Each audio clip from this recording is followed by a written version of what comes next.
V máji bola v historickej radnici uvedená antológia nevidiacich poetiek a básnikov Videné z nevidna. Podujatie zorganizovala knižnica Jána Henkela v spolupráci s Mestským kultúrnym strediskom a mestom Levoča. Kniha ponúka tvorbu nevidiacich básnikov, ktorých pripravil osud o zrak od narodenia, iní oň prišli v detstve či v dospelosti. Záštitu nad podujatím prevzali predseda PSK Milan Majerský a primátor mesta Levoča Miroslav Vilkovský. V štúdiu sme sa o antológii zhovárali so zostavovateľom Milanom Resutíkom a jednou z autoriek Želmírou Zemčákovou. Veľmi sa teším, že mám ďalších vzácnych hostí v našom štúdiu Limka rozhovorov a dnes sa budeme rozprávať o novej antológii nevidiacich básnikov, ktorá bola prezentovaná aj tu v našom krásnom meste, aj Levočania a ľudia blízky Levoči majú v nej svoje básne a svoje miesto. A mojimi hostiami sú Milan Resutík, iniciátor vzniku tejto krásnej antológie, a Želmíra Zemčáková, autorka časti básni a korektorka Slovenskej knižnice pre nevidiacich Mateja Hrebendu v Levoči. Vítajte, pekný deň vám želám. Ďakujeme. Ďakujem. Želka, ja tak na úvod ľahka začnem. Vy ste mi sľúbili pri tomto mikrofóne, že sa tu už pri ďalšej zbierke nestretneme a predsa ste v ďalšej knihe. Ako je to možné? No nehoda, až by som to nazvala. Určite nie je zámer. Ja sa snažím sľuby dodržiavať, takže tento raz mi to celkom nevyšlo, ale to som nepredpokladala, že sa mi to opäť prihodí, lebo naozaj toto nebol môj zámer. Ja som tu prezentovala vlastné dielko a toto je také spojenie, s ktorým som iba súhlasila, ale je za tým pán Resutík. On si to zodpovie. Musím poznamenať, že naozaj to bola pre Želku nehoda a dosť sa spierala, ale predsa len privolila, takže som strašne rád, pretože nevedel som si to predstaviť, že by táto knižka vyšla bez Želkinej poézie. Aj za čitateľov môžem povedať, že naozaj sú tie básne krásne a je to fajn, že tam sú. A dobre sa to číta. Pán Resutík, ale my sme začali tak zľahka, ale tak možno by sme si mohli tú antológiu vôbec predstaviť, ako to vzniklo, lebo vy ste na úvod tej knižky, je tam aj ten príbeh veľmi pekný, že tá kniha si počkala niekoľko 10 ročí, kým teda vznikla od toho nápadu. No viete, ja už jednak, že dosť často hovorím tento príbeh, ktorý som tam napísal, a nakoniec už mi to pripadá tak, ako že keby som napísal takýto príbeh, ako vymyslený, tak je to gíč. Tak pekne sa poskladali tie udalosti, zážitky, pretože toto je taký veľký okruh mojich dotykov s Levočou, ale aj s aktivitami nevidiacich ľudí, pretože prvý raz som sa do takéhoto kontaktu dostal v roku 1963, keď som ako rozhlasový redaktor prišiel do Levoče s mojím šéfom a nahrávali sme také vianočné štedrovečerné postrehy o živote nevidiacich detí, z toho, ako sa dokážu radovať, ako sa dokážu hrať. No a to sa volalo Aj tu svieti slnko. A ten príbeh nakoniec vyhral celoštátnu rozhlasovú žatvu a skrátka všetko bolo v poriadku, život bežal ďalej, sme sa rozlúčili, boli sme v takom ľahkom kontakte s touto levočskou školou a žili sme každý svoj život sám a po tých mnohých rokoch úplne omylom, tak ako nehoda, ako Želka hovorí, som sa s rodinou zatúlal do Levoče, sme čakali na chrám svätého Jakuba, ale medzi tým sme vyplnili ten čas a zašli sme do evangelického kostola a tam nám neuveriteľne šarmantná pani Kostelníková rozprávala o Štúrovcoch, o všetkom významnom, čo sa v Levoči dialo. No a mne odrazu napadli dve mená, ktoré som si zapamätal z toho obdobia spred tých 60 rokov. Tento nový návrat, to bolo po 60 rokoch, čo som nemal tie kontakty s nevidiacim svetom. No a jedno z tých mien bolo Ján Ličko, ktorý bol mladý učiteľ, no teraz je to starec, tak ako aj ja. No a tak som povedal toto meno pani Kostelníkovej a ona povedala, žijú.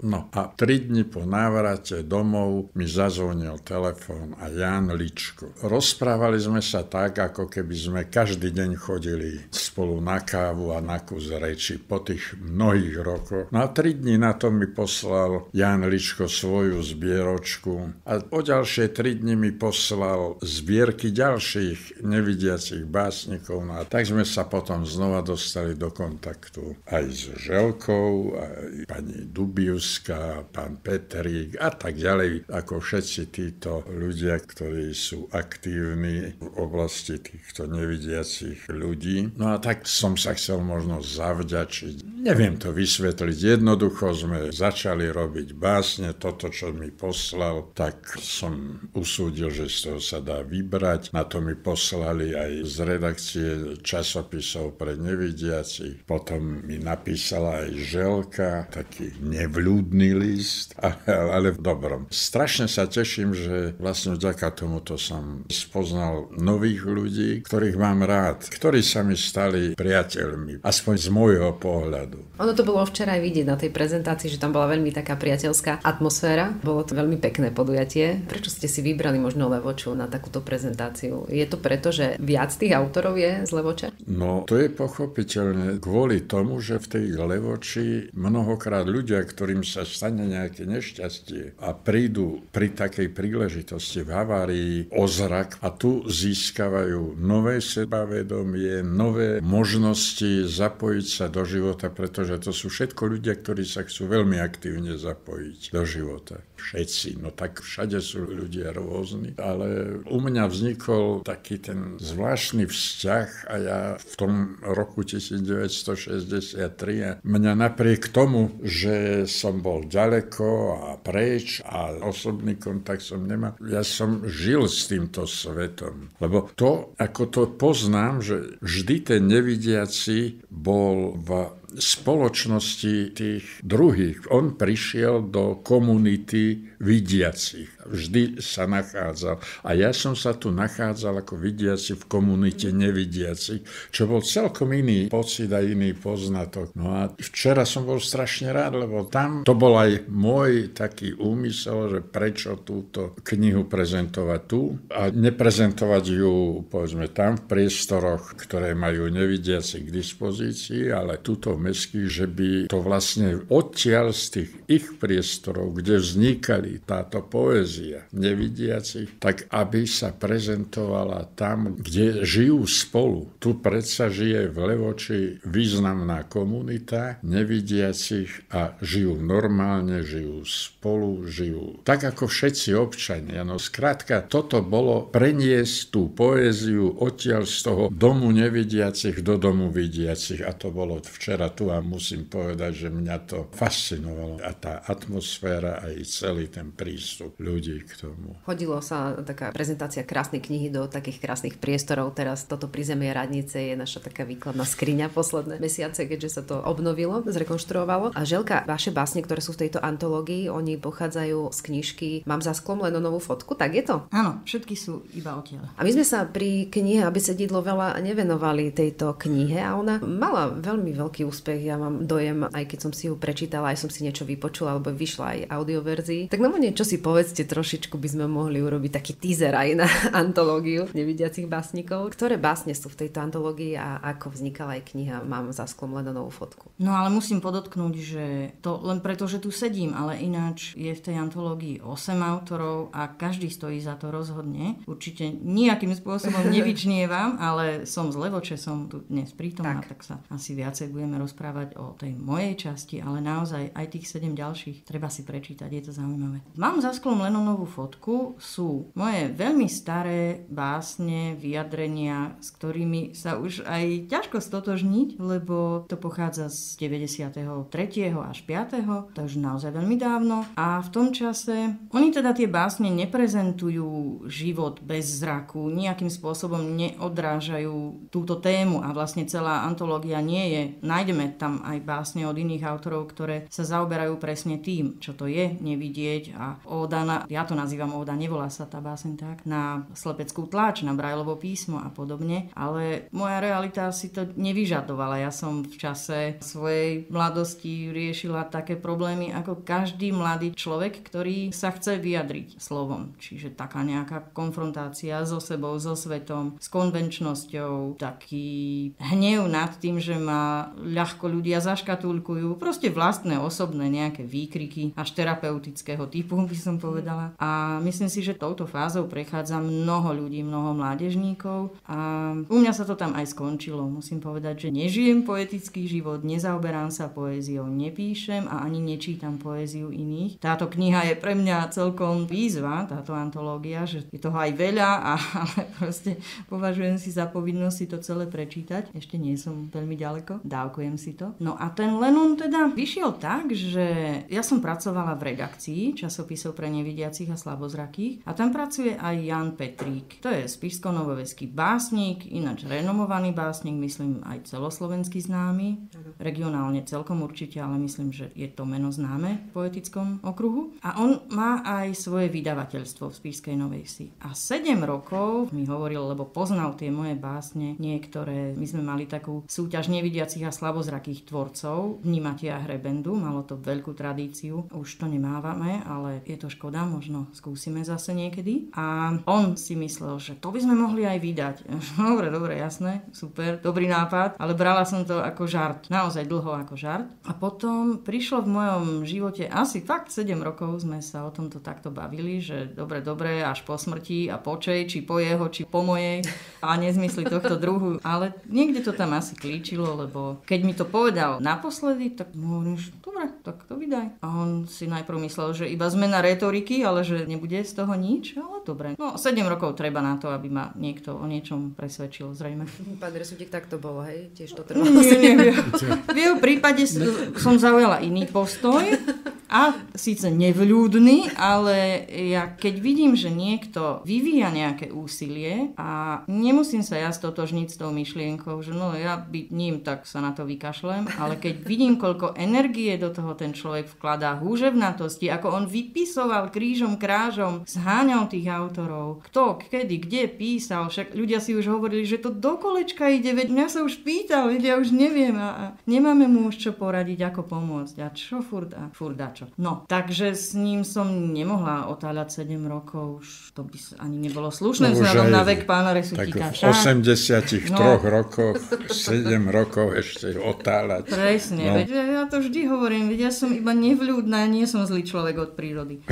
Tak som privolila, ale s tým, že v antológii je nás 8, tak som nepredpokladala, že pôjdem takto s kožou na trh, ako vydať vlastnú zbierku. To je také úplne iné. Predsa len, však to nebol môj nápad, tak si nemusím za tým nejako stáť ani nič. No, ale s tým pánom Petríkom to bolo také, že a to fakt, preboha, veď to je 30 rokov či koľko, že komu to dneska mladí píšu inak, žijú inak, uvažujú inak, že komu toto má čo povedať. Navyše, je to, že so mnou to už nekorešpondovalo. A on mal takú teóriu, že ako ja sa nemusím stotožniť s tým, čo som napísala. Ideme skúsiť, či to povie niečo čitateľovi iným. Že mňa sa už nikto nebude pýtať, či si stojím za každým slovom z tých básní. Hej. No ale je to tak, som už dosť odstrihnutá od toho dielka. Ja som si ich prečítala tie básne už aj predtým a nemám dojem, že by to bolo napísané pred 30 rokmi alebo takto, hej, dávno. Stále si tam človek niečo nájde a poézia je taká asi. Ale určite cítiť, že to napísal mladý človek, ktorým dnes nie som. A teda ťažko sa mi to dnes prezentuje. No aj tá kniha je už spred 5 rokov, čiže ten čas beží, roky idú. Ale aj vtedy bolo by mi divné sa tváriť, že áno, to som stále ja, hej. Keď sa ma niekto na tie básne pýtal, že z akého pocitu, no tak ja už si to neviem dnes navodiť, tento pocit. Ja už mám ľahšiu hlavu odvtedy. Tak už včera sme boli iní ľudia, ako sme dnes, tak sa vyvíjame, nejak sa meníme, ale poézia je asi taká, že každý si v nej môže niečo nájsť. To, aby som povedal, že zase taký príklad kolega, ktorý tiež nevidel istý Homer, no čítame ho aj dnes po niekoľkých tisícoch rokov. Takže o tých pár tisíc rokov uvidíme. Je nás málo, čo ho čítame, ja ho nečítam. Všetci sa iba naučíme, že Homer bol, Homer napísal Ilias a Odysea, ale kto to číta? Pár vedcov, vedátorov, akademikov, vy ste to čítali? Áno. No tak to vám blahoželám. Áno, no ale tak... Je mi cťou sedieť vedľa človeka, čo čítal Homera. To, čo Homer napísal, tak tí vedátori, o ktorých hovoríte, tak tí sprostredkovali tie jeho príbehy, ktoré sú úžasné. Aj dnes, po tých rokoch. Ja by som chcela ešte k tej zbierke,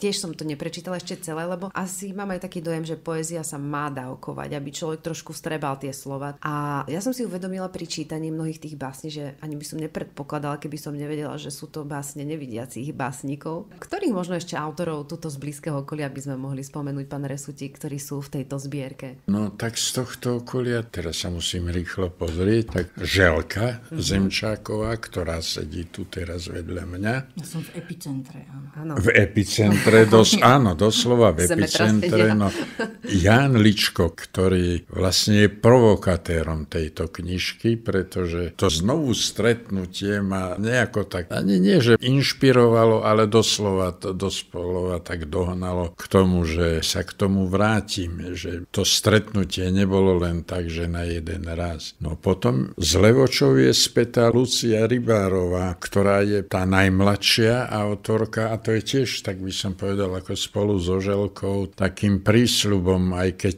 Želka Zemčáková, ona stále tak prezentuje, že áno, to je koniec, ale ja som stále presvedčený, že nie, že toto je len... No začiatok to asi nebude. Začiatok nie, no ale tak je to pred koncom. Aby som to takto povedal. Mňa to tak strašne baví počúvať vaše doťahovačky. A Ľudmila Hrehorčáková, ktorá tu pôsobila dlho. Potom áno, to bola šéfredaktorka. Šéfredaktorka, no. A potom, to je ešte, vidíte, taká moja citová záležitosť. Florián Cubiak. Keď som tu bol v roku 63 minulého storočia, tak mal 4 roky. A nejako s tým chlapčekom sme sa tak ako si zblížili. On bol v škôlke, tu v materskej škole pre nevidiacich, ako jeden, buď prvý alebo druhý žiačik materskej školy. A ja som mu chodil čítavať rozprávky a takto, my sme tu boli týždeň a za ten týždeň sme sa takto kontaktovali. No a potom odrazu som po tých mnohých rokoch sa stretol s jeho menom znova a on už nežil, Florián, ale tiež mal svoju knižočku vonku, tak to bolo také, že rozhodne bude v tej knižke zaradený. No a ešte, kto prešiel Levočov týmto pracoviskom pre nevidiacich a s nevidiacimi, tak to bola sochárka, ktorá ilustrovala túto knižku, Videné z nevidna, ilustrovala a dala takú, myslím si, že skutočne veľmi peknú tvár tej knižke. Tú knižku chytiť do ruky je radosť. Podľa mňa, no, asi tak dosť drzo chválim to, čoho som príčinou. No, ale to je človek, ktorý o Levoči povedal toľko krásneho, ale aj o tom stave nevidna, že som úplne ostal v údive, pretože ona to nevnímala ako svoju nejakú osobnú tragédiu, čo často si ľudia zvyknú na ulici takto prezentovať, povedzme, keď vidia nevidiaceho, že bože môj, ty chudáčik a tak. A to je jeden suverénny, normálny človek, ktorý nemá zrak, no ale povedzme aj ja, keď som v New Yorku alebo kde, tak sa potrebujem opýtať niekde a poradiť sa. Potrebujem pomoc. To je celkom logické, že ľudia si budú pomáhať, ale treba vnímať, že každý človek je na svojom mieste a robí to, čo najlepšie vie robiť. Myslím si, že poslucháči si zaslúžia jedno upresnenie. Hovoríme o sochárke a o tom, že ilustrovala knihu, tak zase si nepredstavujeme, že pán Resutík prinútil sochárku kresliť. Zo svoch sa vytvorí ilustrácia. No? Hej, z jej svoch, áno, pochopiteľne. Hej. No nie je pochopiteľne, dnes už nevidiaci robia také veci, že mohlo by sa stať, nebodaj, že niečo niekto nakreslil. Takto v Košiciach alebo v Medzeve žije maliar Helmut Bistika, ktorý sa zaoberá a tvorí so skupinou hluchoslepých ľudí. Áno, už tá technika napríklad v tomto smere postúpila tak, že až ja jej nerozumiem vôbec a to nič, ale tak postúpila, že vlastne ten nevidiaci človek sa vie celkom inak orientovať fungovať, aj všetko existovať, než to bolo voľakedy. No. Želka, zaujímalo by ma, či z vášho pohľadu je Levoča takým dobrým tvorivým prostredím aj pre nevidiacich, keď máme tu toľko básnikov, pohybujete sa v tejto komunite, konec koncov pracujete s tými textami, možno aj pre nevidiacich. Je inšpiratívna Levoča? To je ťažká otázka, lebo niekedy sa divím, keď naozaj z jeho vyjadrení je zrejme a jasné, že mesto zohráva úlohu v jeho živote, že je to vďaka tomu. No medzi tými nevidiacimi je to také iné, že to rehabilitačné stredisko napríklad má také výsadné postavenie, že tam majú pocit, že to ich postavilo na nohy, získali vďaka tomu napríklad prácu alebo schopnosť hľadať si prácu, niečo robiť, tak môžu vnímať Levoču ako miesto, ktoré im pomohlo k novému životu, k zrodu. Ale celkovo mne je to ťažké naozaj vôbec zodpovedať, lebo ja tak nežijem. Ja mám rada toto mesto, samozrejme žijem tu roky, síce prisťahovaná, ale od malička, ale nemohla by som povedať, že keby som zostala vo svojom rodisku, že by to bolo menej inšpiratívne alebo akékoľvek. Nevnímam to takto cez fyzické prostredie. No. Nevidiaci sú menšina a čokoľvek, čím sa zaoberajú, je ďalšia menšina v menšine. Čiže nevidiacich športovcov je niekoľko, lebo viac nás je domasedov a sedavých, takže tých športovcov je pár a je to teda menšina v menšine. No. Tak s tými básnikmi je to tak podobne. Toto je naozaj výber naprieč históriou dlhou. Zaujímalo ma to najmä preto, lebo predčasom som tu sedela s pani Máriou Novotnou, ktorá viedla Spišské múzeum dlho a ona vravela, že z Levoče sa rodí veľa historikov a tak ma zaujímalo, že či môže byť aj pre nevidiacich nejakým spôsobom. To je niečo iné. To je niečo iné a je to logické, lebo tak žijeme v historickom klenote, je tu kopa veci a tie fascinujúce veci, ako napríklad práve okolo tej radnice, to je niečo úžasné, čo sa môže ešte odkryť, odkopať, vykopať, vyhľadať v archívoch. Áno, ale... To je niečo iné, ale napríklad ja vôbec nevnímam svoje fyzické prostredie, tak Levoča je vizuálna. Ale ja si myslím, že môže, pravda, že vplývať tá lokalita na tvorbu, na tvorivosť toho, pretože to závisí od ľudí, ktorí v tej lokalite žijú a vytvárajú atmosféru tvorivú, netvorivú, príjemnú, nevraživú a týmto mesto, že aká skupina prevláda, čo prevláda. Niekde je tvorivé, povedzme, ja som z Nového Mesta nad Váhom a tam je množstvo maliarov. Tam je teraz, pochopiteľne, nie je každý druhý maliar, ale tam v takom meste, ktoré má 20 000 ľudí, tak existuje, alebo je s ním spojené aj historicky okolo 50-60 maliarov, sochárov, skrátka výtvarníkov. Takže to prostredie určite, a Levoča svojim kultúrnym duchom a históriou už priamo nabáda, povedzme, na tvorbu aj poézie, alebo skrátka aj, keď hovoríte kunsthistórie. Takže podľa môjho názoru áno, aj to lokálne prostredie má svoj vplyv. Stále vnímate Levoču ako také centrum pre nevidiacich? V minulosti to tak bolo to školy, samozrejme aj výrobný závod. Je stále Levoča takým centrom? To jednoznačne áno. Jednoznačne áno. Ja si myslím, že v erbe mesta by mala byť tá biela palička. To dúfajme nebude. Toho Boh dá nebude, aby sa erby menili. Aby som vás trošku vyprovokoval, Želka. Tak ten vodiaci pes potom? Tak tých je tu málo. Tých palíc je viac. Jedného leva by sme mohli. No vidíte, leva. Vodiaci lev, dobre. Nie, určite áno, lebo škola tu stále je, hoci žiactvo sa spestruje, už je tu pomerne málo nevidiacich žiakov, lebo škola sa rozšírila, je to spojená škola a to spojenie znamená množstvo iných zdravotných postihnutí alebo znevýhodnení, ale stále tu sú. To rehabilitačné stredisko stále má svoju významnú rolu pri tom, že ľudia tu nielen sa rekvalifikujú alebo kvalifikujú, ale aj sa navzájom zoznamujú, mnohí tu potom zostávajú, dvojice sa dajú teda dokopy, kúpia si tu byt alebo prenajmu a zostávajú tu dokonca, čo mňa prekvapilo, lebo kedysi to bolo jasné. Boli tu výrobné družstva invalidov a človek sem prišiel za prácou z celého Slovenska. nevidiaci ľudia sa sem sťahovali za prácou. A dnes, hoci už tú prácu ani nemajú, ale je to pre nich priateľské prostredie, je tu väčšia komunita nevidiacich, tak napríklad po tých kurzoch v rehabilitačnom stredisku tu aj zostanú, aj bez práce. Takže určite áno, je to také priateľské mesto. Ja v tomto smere to vnímam. V tej oblasti tvorivosti až tak nie, ale nevidiacim sa tu páči, lebo majú tu známych, majú tu kamarátov. Ľahko sa tu odhodlajú žiť, najmä ak ich prostredie, odkiaľ pochádzajú, nie je až také prajné, alebo jednoducho zhlukujeme sa tu, ak sa dá, páči sa nám. A z priateľov a známych z komunity sú medzi nimi aj ľudia, čo niečo tvoria? No tak to by mal pán Resutík vedieť, lebo on zháňal krvopotne autorov. Ja sa tým nezaoberám, kto čo tvorí. No.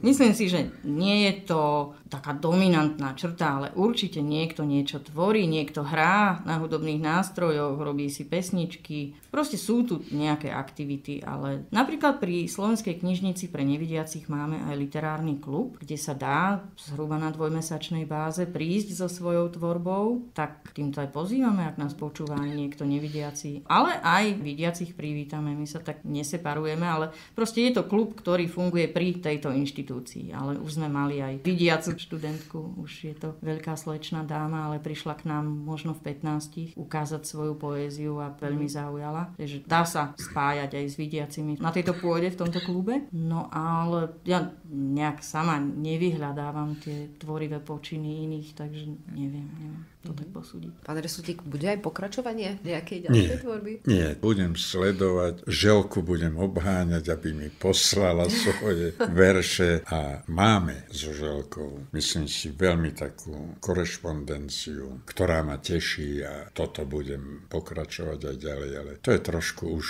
ako nezlučiteľné s mojím vekom, aby som aj fyzické, aj duchovné výkony sa usiloval nejako rozvíjať v tomto smere. Nie. Som rád. Toto, ja osobne to považujem za taký môj splatený dlh. Neviem presne za čo, ale myslím si, že som čosi dlžný aj Želke, aj všetkým ostatným. Pre mňa bolo úžasné včera byť vedľa Janka Lička, ako sme tú knižku uvádzali do života, že sme sa znovu stretli, že ten oblúk, taký dlhoročný oblúk, prišiel na svoje miesto, kde má byť a to už asi, že bol by som rád, keby niekto pokračoval, keby niekto sa staral o to, aby sa tieto svety nejak prelínali, prepájali a aby sa vnímali. Tak možno zase v inej oblasti, lebo ako hovorievala kedysi naša šéf-redaktorka časopisov Gabriela Rerková, keď hľadala nového redaktora, že no a ako ho nájsť, kde ho zohnať. Novinári na Blamonce nerosnú, hovorievala, tak to isté platí aj o nevidiacich básnikoch. Že to, básnikoch. Ja ani nie som nevidiaca poetka, ja som iba autorka básni.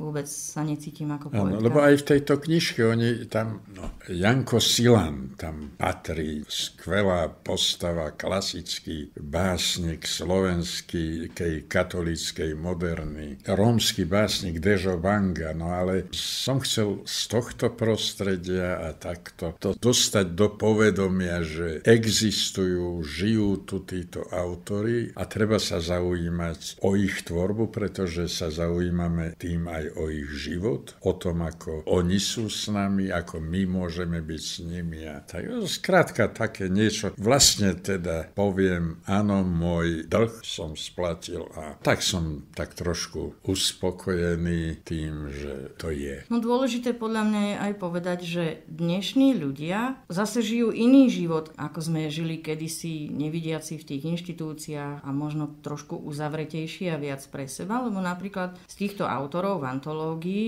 Ľudská Rybárová už vie si individuálne zastať svoje miesto v tej poézii. Ona je napríklad členkou nie nášho literárneho klubu, alebo nie len, ale chodí aj do Spišského literárneho klubu medzi vidiacich autorov. Ide tam s tou kožou na trh a ide si skonfrontovať svoju tvorbu so všetkými vidiacimi. Čiže už ani nebudeme potrebovať nejaké také hájenie prepojenie a aby nás niekomu ukazoval, že aha, sú tu, lebo už po individuálnej linke tí ľudia, ktorí už vyrastajú integrovanejšie a viac v bežnej spoločnosti, tak sami si povedia, že napísal som niečo, chcem vidieť, akú to má odozvu u ľudí, idem na súťaže, nemusíme mať vlastnú súťaž, keď existuje milión literárnych súťaží na Slovensku, tak môžu to posielať rovno tam, bez toho, aby to prechádzalo nejakým sitom v zmysle som nevidiaci autor. Áno, presne o toto. Zaujímalo by ma možno ešte na záver, kde a v akých formách je kniha dostupná, kde si ju môžu ľudia zakúpiť alebo zaobstarať? Ja si myslím, že by mala byť v knihkupectvách. A dostupná je aj v audioverzii? Audioverzia je súčasťou tejto knižky a to vidíte, to sme ani nespomínali. Ja som strašne rád, že sa ujali prednesenia tých veršov tí najvýznamnejší slovenskí herci Božidara Turzonovová, Fero Kovar a Štefan Bučko. A keď to vyzeralo tak, že či budeme mať v klobúku nejaký ten šesták a nebolo to isté, tak oni sa nadchli touto prácou a nemali záujem o honorár. Ako boli ochotní sa zaangažovať sami do toho, aby tá knižka vyšla, lebo aj tie moje stretnutia boli neuveriteľné, čo som ja pri tej knižke zažil, lebo sa mi prihlásili ľudia dneska pochopiteľne zháňate euro k euru, aby taká knižka mohla výjsť nejaká a odrazu sa ma opýta, že ako by mohol pomôcť alebo prispieť na to. Aj včera tu bol jeden podnikateľ z Prešova, ktorý sa ma rovno opýtal, že čo môže urobiť, aby tomu pomohol. Skrátka, a teší na tom aj to, že do takého užšieho povedomia sa dostala situácia, že ľudia rozmýšľajú, ako môžu dobrej veci pomôcť. Ak jedného, dvoch k tomu primela tá knižka, tak Pán Boh zaplať. A vyjde aj v Braillovom písme, knižnici? To nie.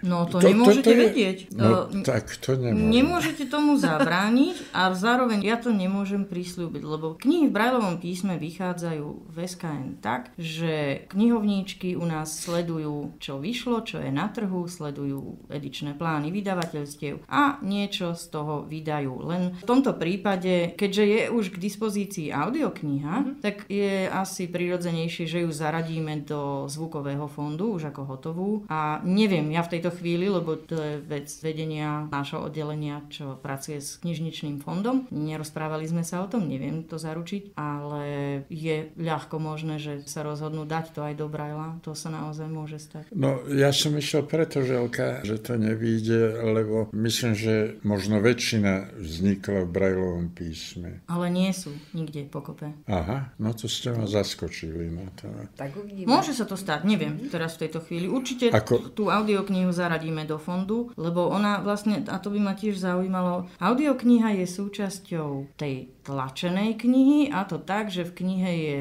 taká záložka s QR kódom a teda mobilná aplikácia, mobilom sa to dá stiahnuť z internetu. Áno, ale že či sa dá kúpiť aj bez tej knihy tlačenej audiokniha? Neviem. Myslím, že nie. No, ale my v knižnici sa k nej samozrejme vieme ľahko dostať, však stiahne sa a určite bude vo fonde zvukových kníh, čiže nevidiaci čitatelia k nej prídu aj bez toho, aby museli mať tú čiernotlačovú knihu. Jednoducho si ju stiahnu z našej digitálnej knižnice ako ostatné knihy, ako sú zvyknutí. A v tom Brailli, no, uvidíme. No, v žiadnom prípade by som sa nebránil proti tomu. Nie, ja mám našťastie 2 kolegyne korektorky ďalšie, tak dúfam, že to prischne im, ak to bude treba. Ale podľa mňa je veľká šanca, že to bude aj v Brailli. No, zase, čitatelia kníh v Braillovom písme sú medzi nevidiacimi menšina totálna a ešte, aby si z tých kníh mali vybrať poéziu, tak to je luxus, takže neviem, či to bude alebo nie. Musím aj za seba povedať, že poéziu si ja radšej niekedy aj vypočujem, ako prečítam. Že lepšie sa mi počúva poézia, ako číta. Dobre, ďakujem vám veľmi pekne, že ste prijali pozvanie do nášho štúdia. No a verím, že sa kniha dostane k čo najväčšiemu počtu ľudí. Želám ešte pekný deň. To ďakujeme aj my. Aj ja ďakujem.